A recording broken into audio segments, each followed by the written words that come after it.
Good morning, everybody. Today is Tuesday the 10th. That is June, last I checked. I could be wrong. But I have to check myself every day just to be sure, because I can never tell anymore. I just keep losing track of time being out here in the wilderness. Week number 3, but I'm loving it, you know. I'm grounding myself every day, getting closer to nature. I've got a bunch of animals that seem to follow me around everywhere I go. That's a good sign. That's a very good sign. But let's go ahead and recap yesterday's reading to see where we are. I hope everybody got through yesterday who may have been, dealing with some of the issues or the potential energy anyway that was relaying that possibility yesterday, especially in terms of family matters of whatever kind. And I say that it's never specific, because I'm speaking of the collective, which is anybody who out there who's actually looking at this.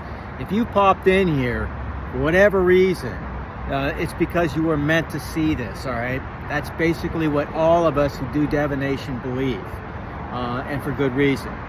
Now, I believe that as well. Nothing happens by chance, per se.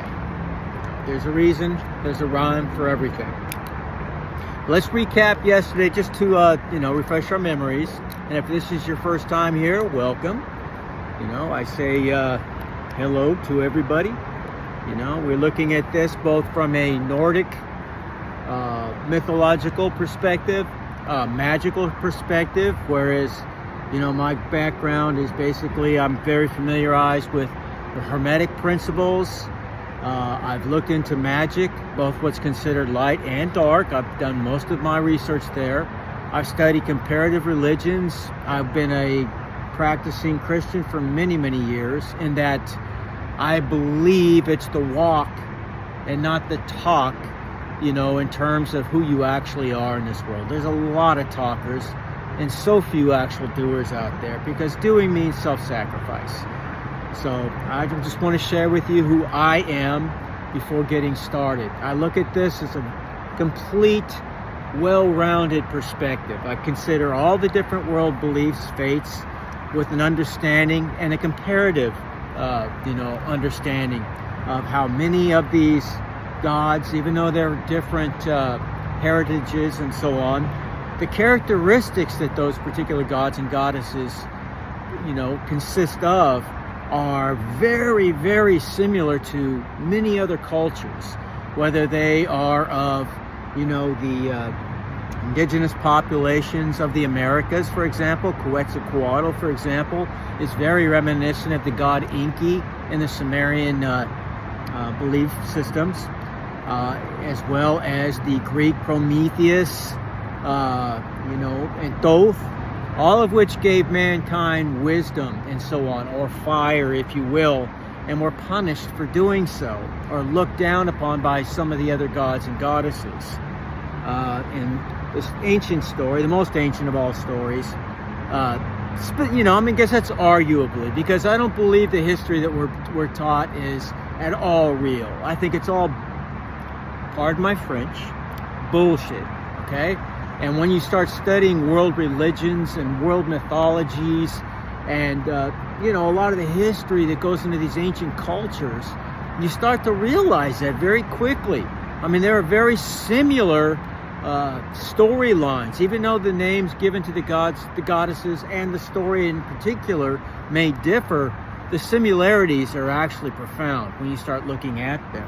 So I'm talking about stories that come from, of course, Levant, areas, such as, not only the Fertile Crescent, of course, but beyond that in terms of, not just Samaria and Mesopotamia and, those other somewhat later cultures or whatever that were presumed to be the oldest. But you also have those of the Hindu belief systems. They've recently found what they believe to be Dwarka, which was the ancient city of Lord Krishna, for example, of the Hindu faith. And if you look at his attributes, they're very, very similar, almost identical in many ways to that of Jesus Christ. In fact, there's a lot to be said of the missing years of Jesus before his 30th birthday. where he may have actually been spending time in ancient India, learning some of their, their ways, their understandings, and so on.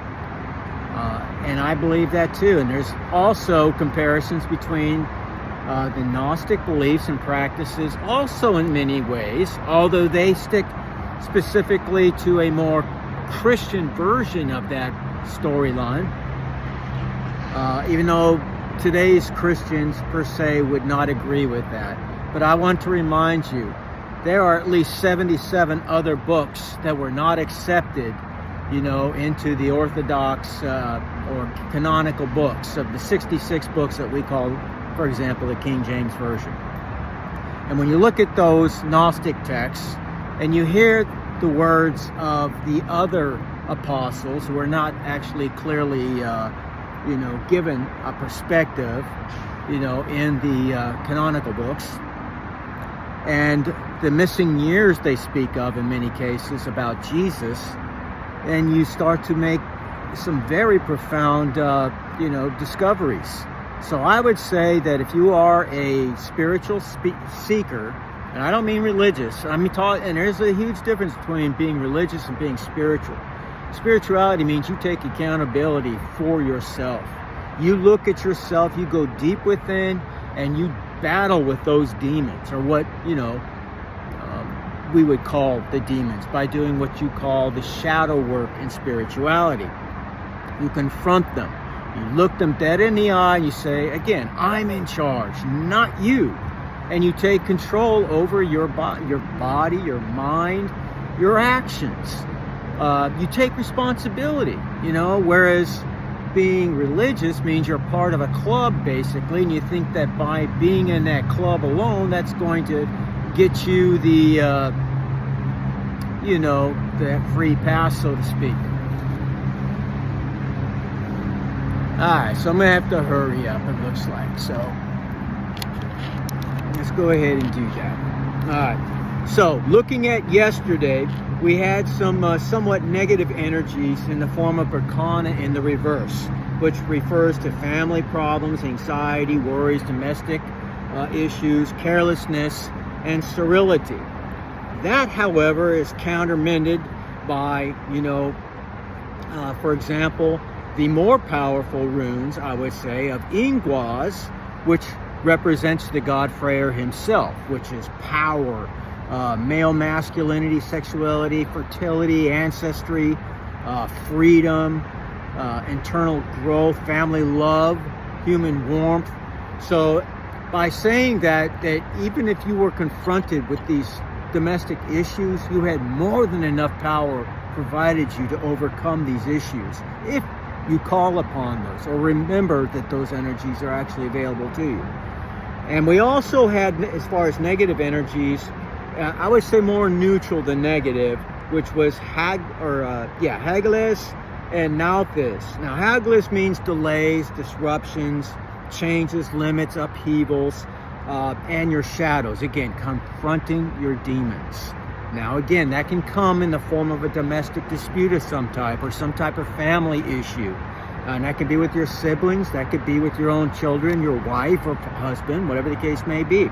And I gave you the advice of not always having to be right. And I know that is a difficult thing, especially if you know you are right. Sometimes having the last word is not as important as having balance and harmony with the one you love, okay? Sometimes giving them space is all that is necessary for them to see that indeed they were wrong, you were right, and they will respect you that much more for not pressing the issue. So there's wisdom to be found in all of this. You can look at it from a Jungian system of beliefs in terms of, unconsciousness and, that way of thinking. In fact, the gods and goddesses are actually referred to in that sense as well. Whereas one sense, or one group of gods, the Vanir, represents either the conscious or the unconscious, and the Asir represent the opposite of that, if you will. And I don't want to give you wrong information. I can't remember which one represents which at this particular, part of our journey.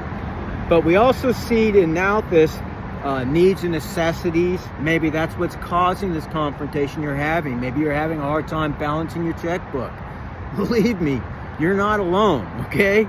A lot of us are going through these financial issues right now, and I totally relate and understand. And you have my prayers. So again, if you ever need to talk, want to talk, or just allow me to be your sounding board while you get something off your chest, I'm more than willing to do that. It's one of my gifts. It's one of the things I'm here to do, okay? I believe myself to be a light worker. I've had that confirmed to me multiple times in readings. What some would also call a star seed. I believe that perhaps with my ancestry that covers literally all of Europe, all of it. And I'm talking about from northern regions of Norway. Iceland is debatable, I don't know, but that whole region is covered. So I had that Viking blood in me, including a great portion of it being in Germany. You know, it doesn't specify whether it's northern or eastern Germany, just German in general. I have a lot of German in me.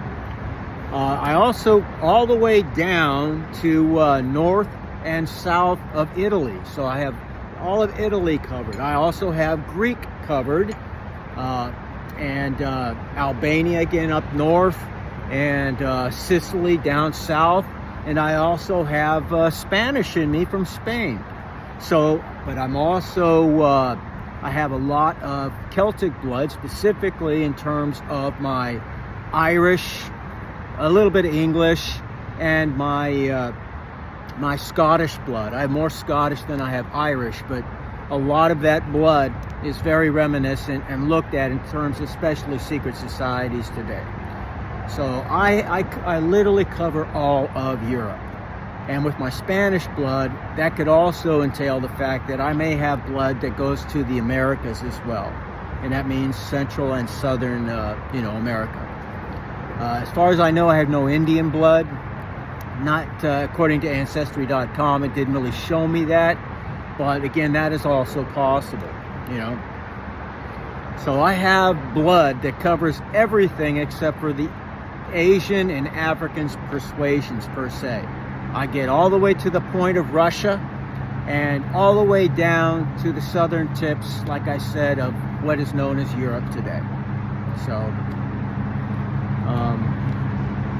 and as far, west as the Americas, with my Viking blood, it's literally, it makes sense that it's covered such a large, area, because they got around. They really did. So with that being said, I've opted to, focus primarily on the runes and become more acquainted with that aspect of my culture, since I've always had that, if you will, magical sense as well as a very spiritual background. And with that being said, and again, back to what we're covering, what we had, what the negative energies I just related to, but what overcomes those are the 7 positive aspects. And what do I mean by that? Well, we had the words connection with the gods covered by 3 different runes yesterday. And that's the rune Algiz, that's the rune Ingwaz, again, which is the god Freyr's rune, and the rune Sowilo. So we have a strong connection with the gods right now. Again, if you're spiritual, you can tap into all of that in prayer and meditation. We also had the idea of intuition covered 3 times yesterday by 3 different runes. And those are the same runes I just named: Algiz, Ingwas, and Sowilo. We had the term fertility, or fertility, I should say, that overrides the infertility covered in Berkana in the reverse yesterday twice in the runes Fehu, which is the goddess Freya's rune, and Ingwas. So if we are battling with those types of issues, you have, quite enough energy to overcome that issue with the other 2 runes. And one is that, actually 2 of them are of a goddess. Ingwas is Freyr's rune, and Fehu is the goddess's Freya's rune. Okay? Now, success is covered in 4 different runes that we had yesterday. And that is covered under Ingwas, Sowilo, Fehu, and Algiz. So again, plenty of very positive energy. We saw the wealth covered in Fehu multiple times and in multiple different words that are used to explain that particular rune. So we also have 2 runes that were covered yesterday under protection. One of them is Thor's rune itself, and that's Thursaz, and the other was Algiz. So, and then finally, as far as positive aspects, we also have the word power that came up 3 times on 3 different runes. And again, that's under Thursaz, Algiz, and Sowilo. So lots and lots of very powerful and very positive energy that was available to us to overcome whatever the issue that seemed insurmountable in terms of family issues yesterday. Okay? Now, with that being said, I've already called upon Odin. I've already shared my own. I said my prayers, did my meditation. Now we're going to go ahead and call upon the present energy for today and pull that first rune. So with that being said, I ask for the present energy for today for my collective. What does my collective need to hear or be aware of for today's energy? And thank you for the present. The present, thank you. All right. The first rune I pull out, that's a very good one, Othala, in the upright. Okay? Let me write this down before I forget. Okay, so what does Othala in the upright mean? Well, Othala in the upright means property, heritage, dwellings. It means it basically is talking about, again, if we were talking about the last 2 weeks, if you're going through any type of dispute regarding wealth, possible heritage, things of that nature, like, a will, this is very positive for you. So that's a good way to start off the week with the other surrounding energies that we have. Now, remember, the overall energy for the week is Freya's rune, which is Fehu.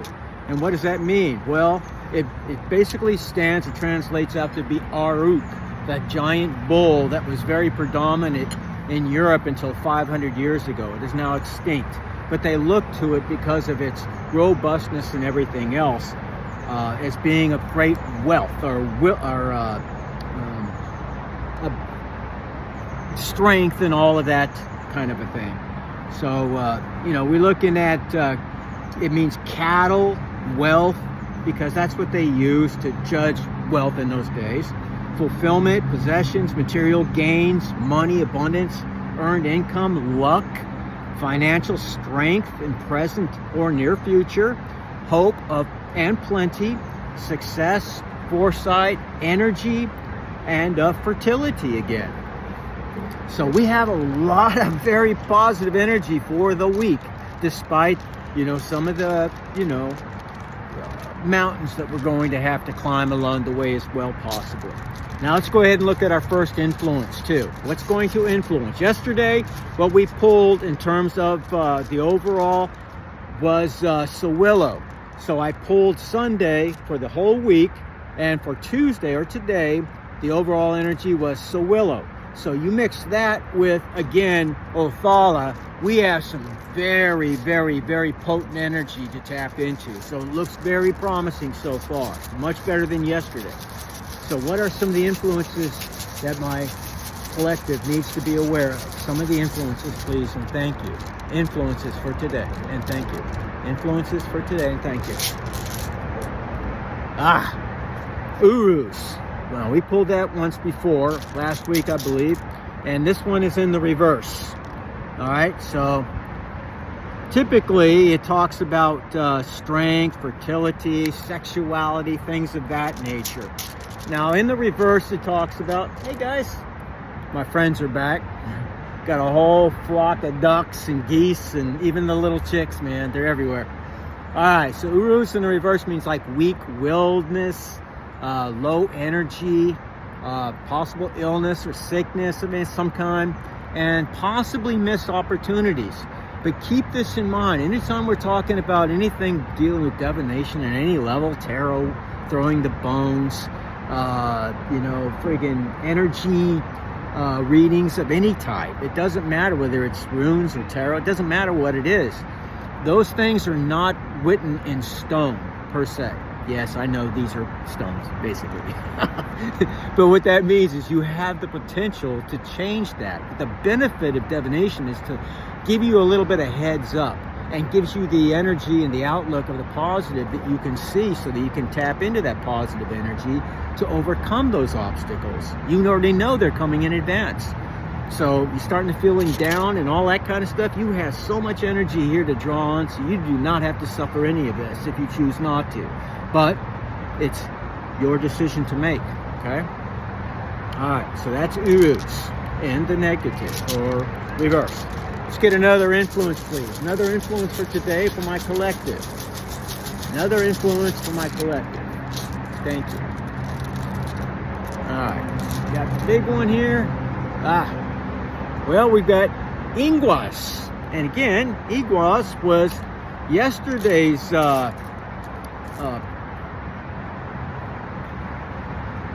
present information. Now, Iguaz is the god Freyr's rune. So we have one negative in Urus. We have one very positive influence in Fryr, and that's, or Iguaz, which is male masculinity, sexuality, seed. Remember, he was the god that had the large package. Yeah, well, at least that's what the statue portrays. So it's just symbolic of basically having the male potency, and with that, the temperament and everything else for positive masculinity, to protect, to cover, to guide, to produce, to provide, those positive aspects. So you have all that available to you, regardless of what your financial situation looks like and everything else. With this energy, you can still, get from point A to point Z in a very successful manner. You might just have to, look within and figure out how you're going to be able to do that. But this gives you the energy necessary to be able to achieve those things. Now, finally, we're going to go ahead and pull our future. And that means any time from right this very second all the way till midnight tonight, basically. Okay? I know I said days in advance, but since I'm pulling on a daily basis, that's no longer true. We're going to get more accurate information for the future of that particular day in the following day, after the 24 hours. All right, so let's get the future energy for the collective for today, Tuesday. What is the future energy for Tuesday? And thank you. Future energy for Tuesday. All right. Damn it. We pulled out Fryr again. Out of 50 runes. At least it's consistent. We pulled this one yesterday. That was our future for yesterday. So we see we are going to have some possible domestic or family issues. Okay, that's what it means. Family problems, anxieties, and worries. That could come also in the terms of, financial. It also talks about carelessness and sterility, but you have more than enough energy to overcome all of those things. Okay?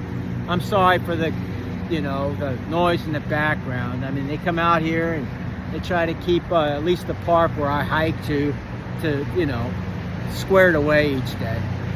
Well, they only do it once a week, and it just happens to be today. So anyway, that is Fryr, but it's in the reverse. So it's upside down. Looks like a B, and it is the B in their alphabet. All right, but overall, again, we have extremely powerful energy. We have Iguaz, which is the god Freyr's rune, very positive and very powerful, twice represented for the week and for today. We also have Othala in the upright. Again, a very powerful energy in terms of, your inheritance and heritage and attributes like that, okay? We have the runes Sowilo and and Algiz. Again, all extremely powerful runes for very positive aspects. So use them in that way. Now, I'm going to have to end this because they're coming my way. So just keep that in mind. You have all the power necessary, and you can overcome no matter what the obstacles are, okay? I love you guys, and I'll see you tomorrow. Okay? Bye.